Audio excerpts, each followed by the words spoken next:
5 August এভাবেই ছাত্র জনতার উপর নির্বিচারে গুলি চালিয়েছিল। শেষ পর্যন্ত আওয়ামী লীগ সরকারের পতন আর শেখ হাসিনার দেশ ছাড়ার পর পালিয়ে যায় পুলিশ সদস্যরাও, হারিয়ে যায় বাহিনীর বিপুল পরিমাণ অস্ত্র ও গোলাবারুদ। গণভবনে এসএসএফ সদস্যদের বিভিন্ন ধরনের ট্যাকটিক্যাল গিয়ার, অস্ত্র, গোলাবারুদ, সাজ সরঞ্জাম, বেতার যন্ত্র ও অপারেশনাল সরঞ্জাম মজুদ ছিল। জাতীয় সংসদ ভবনেও ছিল এসএসএফের অস্ত্র ও গোলাবারুদ। 5 আগস্ট যা লুট হয়ে যায়। এর মধ্যে কিছু উদ্ধার হলেও অত্যাধুনিক astro rifle, sniper rifle, flashback grenade, anti drone system, বেতার ডিভাইস সহ 32টি ভারী অস্ত্র ও বিপুল পরিমাণ গুলির কোনো হদিস মিলেনি। পুলিশ সদর দপ্তরের তথ্য অনুযায়ী পুলিশ সদস্য, বিভিন্ন থানা, কারাগার ও বিভিন্ন প্রতিষ্ঠান থেকে 5,829টি আগ্নেয়াস্ত্র এবং 6,51,609টি গুলি লুট হয়। এর মধ্যে 4,283টি অস্ত্র এবং 3,88,182টি গুলি উদ্ধার হয়েছে। এখনও 1,546টি অস্ত্রের সন্ধান মিলেনি। 4 সেপ্টেম্বর থেকে নভেম্বরের প্রথম সপ্তাহ পর্যন্ত 389টি অস্ত্র উদ্ধার করেছে যৌথ বাহিনী। সম্প্রতি রাজধানীতে খুনোখুনির ঘটনাও বেড়েছে। 5 আগস্ট ফ্যাসিস্ট সরকারের পতনের পর 30 আগস্ট পর্যন্ত 29টি খুনের ঘটনা ঘটেছে।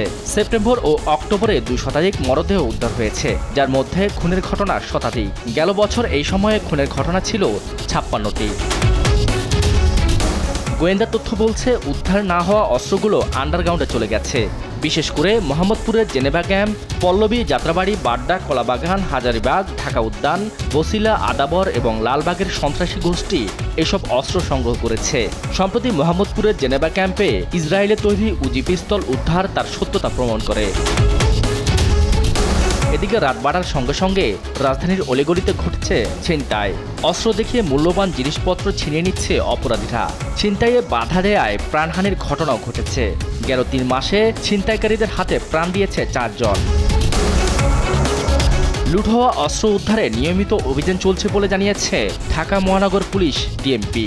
অস্ত্র উদ্ধারের জন্য আমরা নিয়মিত অভিযান পরিচালনা করছি। আপনি জানেন সাম্প্রতিক সময়ে কিছু কিছু এলাকায় বিশেষ কিছু অপরাধ বেড়ে গিয়েছিল। তার প্রেক্ষিতে আমরা সাঁড়াশি অভিযান পরিচালনা করেছি।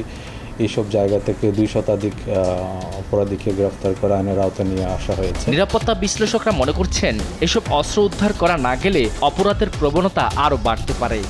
রিকভার করা খুবই জরুরি। আমি নিশ্চিত সেনাবাহিনী অন গ্রাউন্ডে আছে, তারা ধীরে ধীরে এগুলো যতদিন পর্যন্ত অস্ত্রগুলো উদ্ধার না হবে ততদিন পর্যন্ত আমরা একটা থ্রেটের মধ্যে থাকবো। একই সঙ্গে যৌথ বাহিনীকে অপরাধ দমনের পাশাপাশি অস্ত্র উদ্ধারে আরও সক্রিয় হওয়ার পরামর্শ দেন তারা। শাহাদাত নিশাদ, দেশ টিভি, ঢাকা।